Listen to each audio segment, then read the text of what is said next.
আজকে দুঃখ হয় যখন দেখি যে কোনো বিষয়ে মানুষ রাস্তায় নামে পরে রাস্তাঘাট বন্ধ করে দেয়, এই যে কোনো একটা ঘটনা নেই। এটা কিন্তু আপনার দায়িত্বশীলতার কাজ নয়। ধৈর্য ধরেন, একটা ফ্যাসিস্টকে সরানো হয়েছে, সরকার আসছে, আমরা এই সরকারের সব বিষয়ে সমর্থন করি না, তাকে আমরা শুধু ব্যর্থ হতে দিতে চাই না। আমরা চাই যে এই সরকারই যেন অবশ্যই এই নির্বাচনটাকে সম্পন্ন করতে পারে, তাকে আমরা ব্যর্থ হতে দিতে চাই না, সহযোগিতা করতে চাই। প্রথম থেকে সে বলেছি সহযোগিতা করেছি। আজকে সংস্কারের যত প্রস্তাব এসেছে সব প্রস্তাবগুলো আমরা দেখছি, আমরা তাদের সাথে সেগুলি আলোচনা করেছি। একই সঙ্গে সবাইকে মনে রাখতে হবে যে আমাদের এই সুযোগ যা আমরা পেয়েছি এটাকে যেন আমরা হেলাই না হারাই। আমাদের শত্রুরা বিভিন্ন রকম টোপ ফেলছে, টোপ ট্র্যাপ করছে, যেন আমরা উত্তেজিত হয়ে যাই, প্রবোধ হয়ে যাই, ওই যে আইন শৃঙ্খলা আমরা নষ্ট করি, নিজের হাতে সব তুলে নিই। আমরা যেন নিজের হাতে আইন শৃঙ্খলা তুলে না নেই, আমরা যেন সহযোগিতা করে দেশকে যেন আমরা নির্বাচনের দিকে নিয়ে যেতে পারি, নির্বাচনের মাধ্যমে জনগণের প্রতিনিধি যেন নির্বাচন করতে পারি, সেই দিকে সবাই এগিয়ে যেতে পারি। এই হাসিনার সরকার, ফ্যাসিস্ট আওয়ামী লীগ সরকার অত্যন্ত সুপরিকল্পিতভাবে এই দেশ থেকে রাজনীতিকে চিরতর নির্বাচিত করবার জন্য ওই একটা মাত্র দল, তার দল থাকবে আর কোনো দল থাকবে না, এইভাবে সে পরিকল্পনা করে এগিয়ে যাচ্ছিল। বন্ধুগণ, করতে গিয়ে কি করেছে? রাষ্ট্রের সমস্ত ব্যবস্থা থেকে ধ্বংস করেছে। সব যে সমস্ত ইনস্টিটিউশন অর্থাৎ আপনার প্রতিষ্ঠানগুলো, সেই প্রতিষ্ঠানগুলো ধ্বংস করেছে। সবচেয়ে আগে ধ্বংস করেছে নির্বাচন ব্যবস্থা।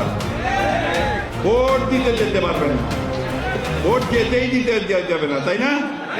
যাও 14 সালে ভোট হয় নাই, কোনো ভোটই হয় নাই।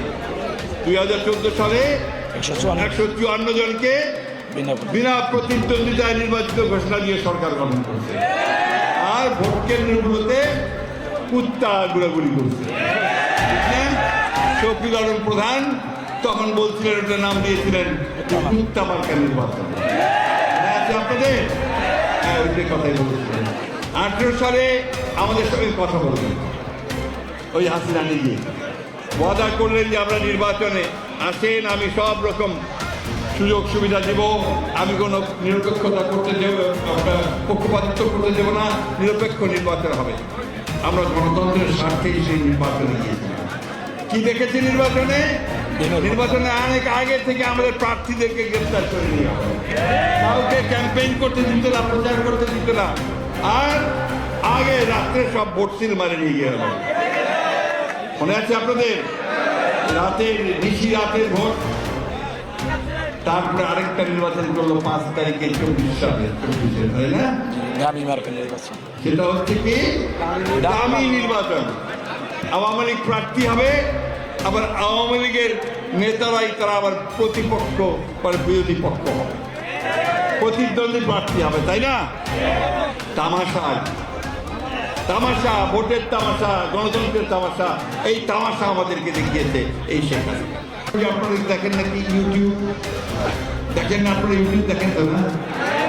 ফেসবুক দেখেন? আমি কিন্তু দেখি না, ওইটার মধ্যে অজস্র মিথ্যা থাকে। তারপর আমার একটা চোখে পড়ে গেল কি, ফ্যাসিস্ট হাসিনা কান্না করতে করতে বলতেছে যে আমার বাবার বাড়িটা, যেটা আমরা 32 নম্বরে আমরা দিয়ে দিয়েছিলাম, সেটাকে জাদুঘর করেছিলাম, সেটাকে পর্যন্ত ধুলায় মিশিয়ে দেওয়া হলো। কেন? কি আমার অপরাধ?